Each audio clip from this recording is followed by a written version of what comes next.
טוב, חלק 2 של הסרטון הקודם, אני עכשיו עושה אותו. שימו לב, זה מה שסידרתי. בסדר? את זה שמים ככה שזה יהיה יפה. האודם הזה, אני מבחינתי לזרוק אותו לפח. אני באמת פחות התחברתי אליו. אני שמה את זה פה. ככה זה נראה, אני ממשיכה. מביאה את הקטן. ואני אשים בו בעצם דברים, גם זה אני אשים אותו בגדול, בסדר?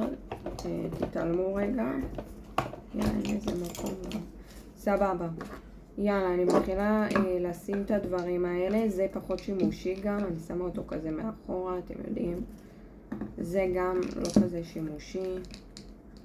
כאילו זה לשיער וזה, אבל השיער שלי הוא בסדר גמור. אני פחות בעניין כרגע. ובתכלס כאילו את זה לא חייב לשים בפנים. גם אפשר כזה ככה, אתם יודעים, במקום שיהיה לי בלגן על השידה.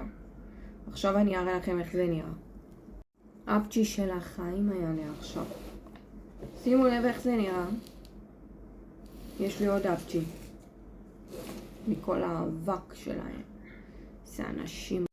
הבאתי, רגע מתנדנד על זה. הבאתי את הדברים הנוספים. לנקות, הרי אנחנו רוצים לנקות, ותראו כמה אבק יש על זה, כן? שתבינו מה עושה הבנייה של האנשים האלה. מנקים טוב טוב טוב.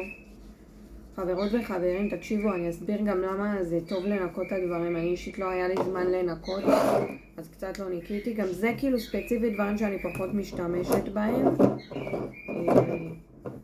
כאילו, מה זה זה? כאילו, אלה, כן? השניים אני משתמשת פה ושם תלוי מה. אבל עדיין חייבים לנקות, אוקיי? אחרת, מה שקורה זה שזה מצטבר בעצם, אתם נוגעים בזה כביכול עם הידיים הנקיות שאתם רוצים למרוח, כאילו נגיד קרם על הפנים וזה, אתם כאילו נוגעים בזה וחבל כאילו כל הידיים שלכם סופגות את כל התינופת ובסוף אתם גם נוגעים בפנים שלכם. בגלל זה אני עושה לי זמן שאני מנקה את כל האבק מהדברים בעצם, כדי שזה לא יקרה לי, כי אני לא סובלת לגעת בדברים, ושהידיים שלי הן לא נקיות, או לגעת בדברים בכללי ואז לא לשטוף ידיים. וואו, אני לא סובלת את זה, אז אני פשוט לוקחת לי זמן שאני מנקה את כל הדברים שלי, גם את השידה הזאת, אתם לא מבינים כמה ניקיתי אותה. תראו איזה מגבון, מכל הדברים האלה, כמה הדברים יוצאים. זה נכון, וזה עוד המקרה הטוב. כן, אני מנקה את זה כל פעם, דמיינו לכם אבל שלא הייתי מנקה את זה שבוע, שבועיים. מה היה קורה? אמא ואבא I don't want to know, מה שנקרא. טוב, יש לי גם את הדבר הזה, זה כנראה כבר לא יעיל.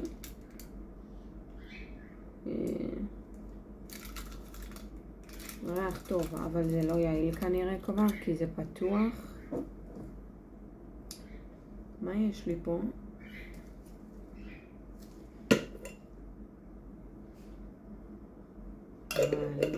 הריח נכנס לנשמה. טוב, אנחנו נסדר את זה שם אחרי שננקה פה את השידה בעצמה. אוקיי, אז אני אראה לכם רק איך אני מנקה פה ואני כזה אלך לעשות את הניקיון האגרסיבי עכשיו ואני אעצור את הסרטון. אני ממש הולכת לחסוך ממכם את מה שיצא פה, אוקיי, את הלכלוך וזה, אבל ניקיתי, וואו. ככה זה נראה חברים יקרים, בסוף לא שמתי את החמר בקופסה גם, מהשידורים חיים אתם זוכרים. אתם כבר יודעים וסיפרתי לכם שאת החלק הזה אני תמיד משאירה ריק ואני שמה שם הכל במסודר. אז כן, מי שזוכר זוכר, מי שלא מוזמן לעקוב, כאילו להירשם לערוץ כמובן, לתת לייק לסרטון, להגיב, וכמובן אתם מוזמנים לשידורים החיים שאני פותחת בדרך כלל. וכן, זה תמיד חשוב לנקות את השידה. אני מקווה שיצא לנו לעשות עוד סרטונים מעניינים כאלה, ויום טוב לכולם, להתראות.